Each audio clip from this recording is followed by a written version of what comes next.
American Ag Spotlight. I'm Chrissy Wozniak. We're living in a time right now where traditional agriculture is under attack. Less than 2% of the population grows 100% of the food. The economy, inputs, ag policy, weather, and the supply chain have all dealt their blows to the industry over the last few years. But just like any business, when times get tough, you need to pivot, be creative, and think outside the box. So this is why I've invited today's guest on the show to talk about how he started a company that not only created a sound business model, but it also gives producers some options that can help their succession plans, or for new farmers, the possibility to eliminate their main capital expense.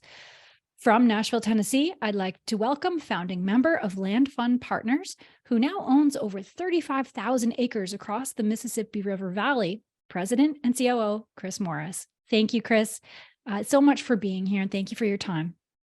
Thanks, Chrissy. Yeah, great to be on the podcast. Have listened to several episodes and excited to speak with you today. Awesome. So you've been recognized as one of Nashville's top 40 under 40 by the Nashville Business Journal. So let's start there by talking about your background and what brought you here. Sure. So I am from a small town in Kentucky called Maysville, Kentucky, rural community, a lot of farm agriculture background, and grew up working on some farms and realized that, it was really hard, first of all. And secondly, that I wanted to go get an education. So went to Center College, which is in Danville, Kentucky, studied finance and economics. And through that, met my business partner, John Farris, who had worked at the World Bank and studied food security, and really, marrying interests in food policy, global food security, and investing. We had the idea to start LandFund Partners, which at its most simple overview raises capital for investors to help them acquire farmland in the Mississippi River Valley with water. And then we lease those farms out to our preferred farmers in that region of the country. And that was about 10 years ago. Seems like yesterday, but time flies when you're having fun, and we've had some success. Yeah, that's great. And why have you focused on the Delta region specifically? Yeah, so we really started studying water. So all of our land is above the alluvial aquifer system, which has several hundred years of water and is replenished by the Mississippi, White, and Arkansas rivers. We also really started to understand crop diversity and the fact that our farmers can plant, more than just maybe what you typically would think of as corn and soybeans as primary cash crops. Our farmers can plant cotton. Arkansas is the largest rice producing state in the country now. And there's some other things like peanuts, grain sorghum, and wheat, obviously, that can be grown in the region. So we think that there are more tools in the farmer's toolbox when they're looking at the futures board in January, February, March, figuring out what to plant that year. They have more ways to make a profit. Yeah, that's great. And yeah, there's a lot of diversity in that area. So what does the relationship with your farmers or tenants look like? Sure. So typically we have had long-term relationships. Generally, we do cash lease arrangements. We've done some crop rents, but we usually reset the pricing every year, because what we've seen with some long-term leases is that the farmers end up, agreeing to a price that the market may not support in year 2 or 3 or 4. And for the landowner, you feel like, well, is this really the right price? So we have long-term sticky relationships with our farmers. Generally, they're on the farms for 5 to 7 years, but we renegotiate the pricing annually, because it has to be an economic arrangement where both parties can succeed. And if you get tied up in a long-term lease, that can lead to problems on both sides depending on price. So we consult closely with our farmers as to what they're going to plant. We are very responsive to what they need to be successful. So irrigation systems, drainage, something goes down, who's getting it repaired, additional grain storage facilities, and really listening to what the farmer needs to go and make a crop And then as the landlord, we're trying to deliver them a turnkey asset that they don't have to worry about water. They don't have to worry about something going wrong. They can just focus on doing what they do best, which is making a great crop. Wow. So you're saying that you are handling the irrigation, you're handling the grain handling, the infrastructure, the logistics? Correct. Yes. So Wow. we it's a little more active role, I think, than you might think about from a farmland fund, but we think that that's really critical to the success, because really all the cash flows coming off that property are being grown by the farmer. So we want to support them to accomplish their goals. Right. That makes sense. And so who's your typical investor? And do you have any foreign investors in your fund too? So we have a wide range of investors, from high net worth individuals up to endowments and foundations. 100% US based. We have no foreign capital, and we think it's important for US farmland to be owned by US investors. So we have no plans to accept foreign capital at this time. We are, again, focused on this one region of the country, the Mississippi River Valley region, Arkansas, Mississippi, Louisiana, Tennessee, Kentucky, Missouri. And, ironically, many of our investors are not from that region. I think it's really attractive to people who maybe don't have exposure to the ag economy already in their business or in their family. So other parts of the country, but certainly, several investors here in our home states of Tennessee and Kentucky. Yeah, that's great. And what does the deal sourcing process look like? Sure. So we see deals from a range of different sources. So operating just in this one region for the last decade, we've built really strong relationships with state attorneys, real estate brokers, bankers, farmers. Our farmers will frequently bring us deals because they hear something's coming up and they want to expand their operation in that county.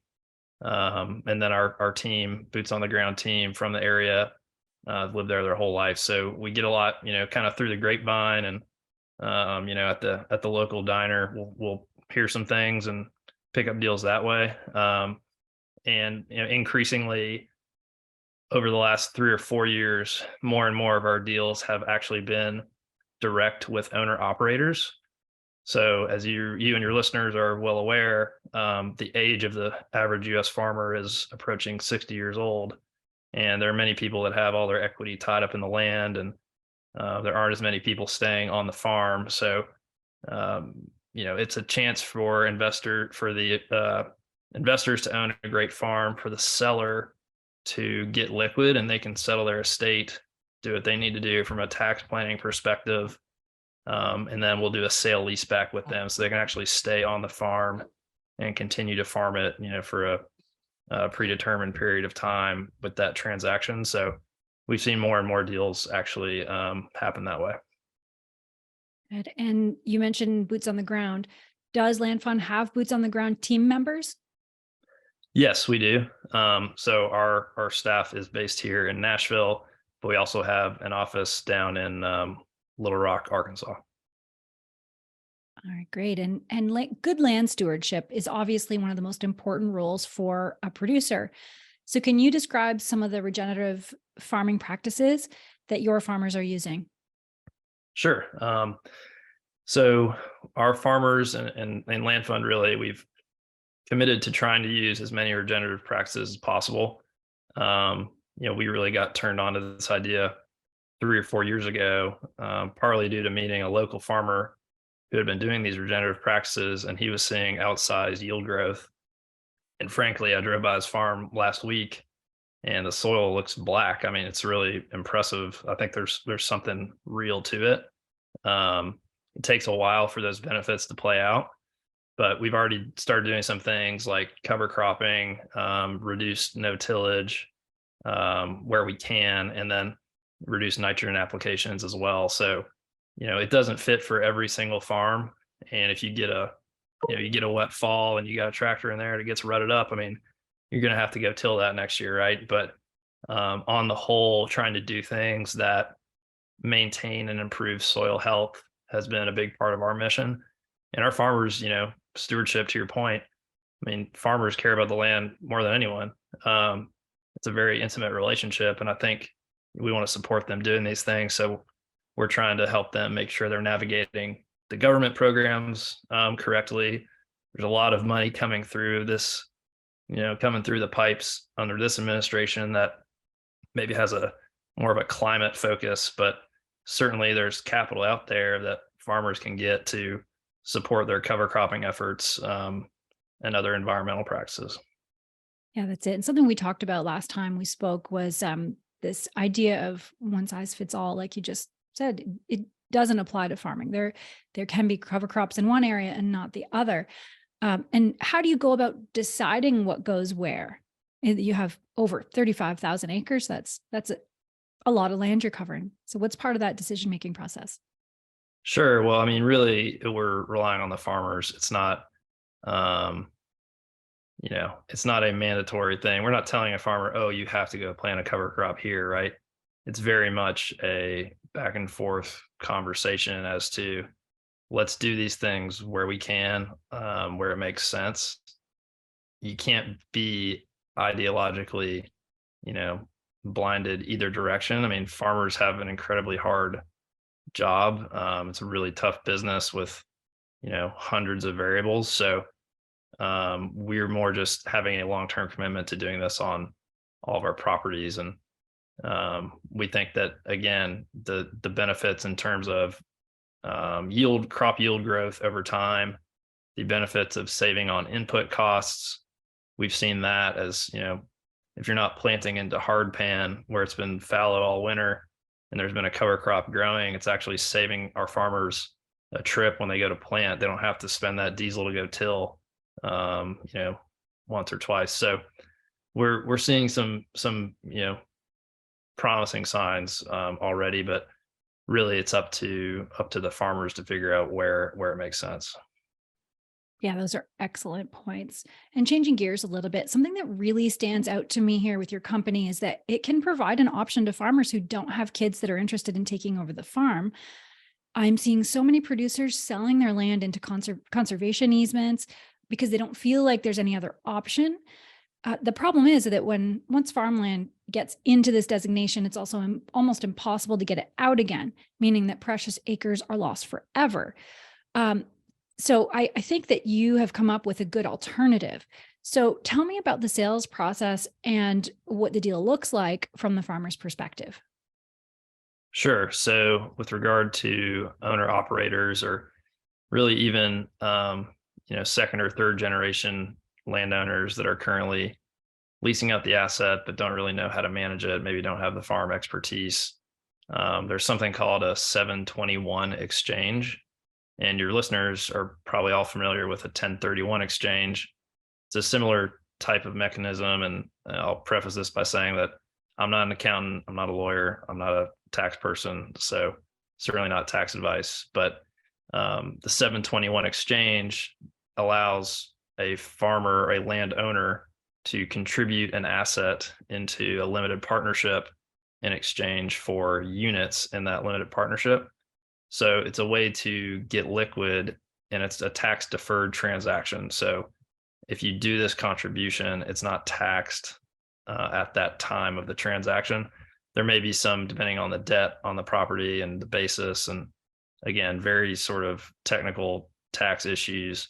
There may be a small gain, but it certainly mitigates the big capital gain that you see most landowners that have owned the land for a long time have. I mean, many farmers that we work with have almost no basis, or it's been in their family since the 60s or 70s or 80s.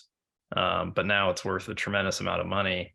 And that's a big tax bill to take in 1 year. So the 721 allows you to spread that out, and then you can exit the property, exit the value of the property over multiple years.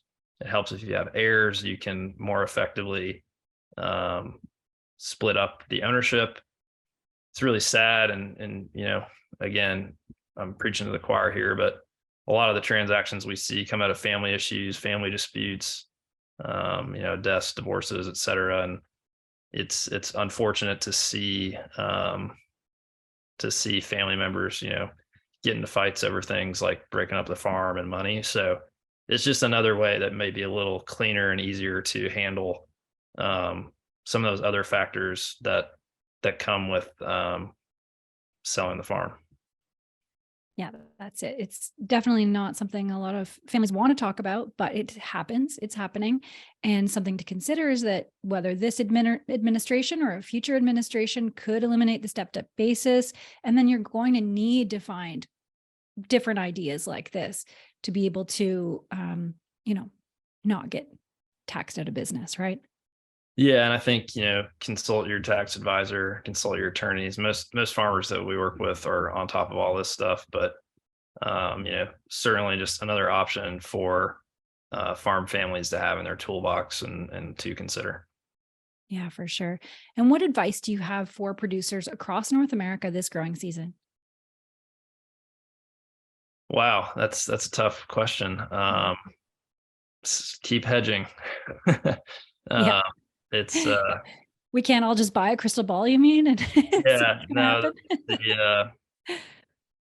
it's a hard question. I mean, your listeners would know better than I would, but we've seen the really successful farm operators that build equity, that increase their acreage. You can't be a gambler, right? Because eventually you crap out, and keep hedging, focus on your numbers, and we're always in awe of the ability of our farmers to navigate these challenging environments. So, hopefully there's still some profitability out there. I mean, with beans at $14 a few months ago, and corn's a little lower than it was, but I feel like there's certainly hopefully some opportunities to make money this year. Absolutely.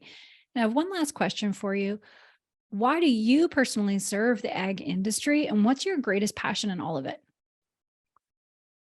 Well, I think, most simply, the U.S. farmer feeds the world. We export 40% of total ag production from this country. And, I think it's critical for America and also the world for the U.S. farmer to be successful. So being able to acquire and improve and deliver high quality farmland assets to our farmers, that's just a drop in the bucket in the whole system. But we feel strongly that it's really important to the entire world and all humanity that farmers are able to continue to innovate, make a crop, and be successful. Yeah, great points. That's awesome. And thank you for what you do. It's great to know people are pivoting and thinking ahead. Sure. Yeah, absolutely. And again, we're doing this for a long time. We have a perpetual fund, so we don't plan on selling. We're not trying to flip land. We're not trying to put it in the path of development or build an apartment complex or anything like that. I mean, we're truly looking at long-term fundamentals of high quality row crop farmland with water. So, yeah, I would love to engage with you again, or any of your listeners that have questions. And we have a website, landfundpartners.com, where people can learn more. Wonderful. Well, thank you so much, Chris, for joining me today. Thanks for all of the information. Absolutely. Thanks so much, Chrissy. You really enjoyed it, and pleasure speaking with you. And thanks to all who are watching or listening. If you want to learn more, all of the links are provided in the show notes. And don't forget to subscribe and share North American Ag Spotlight on YouTube, Rumble, or Telegram channels. And the podcast is available on Spotify, Apple, Stitcher, Amazon, or wherever you listen to podcasts. And have a great day.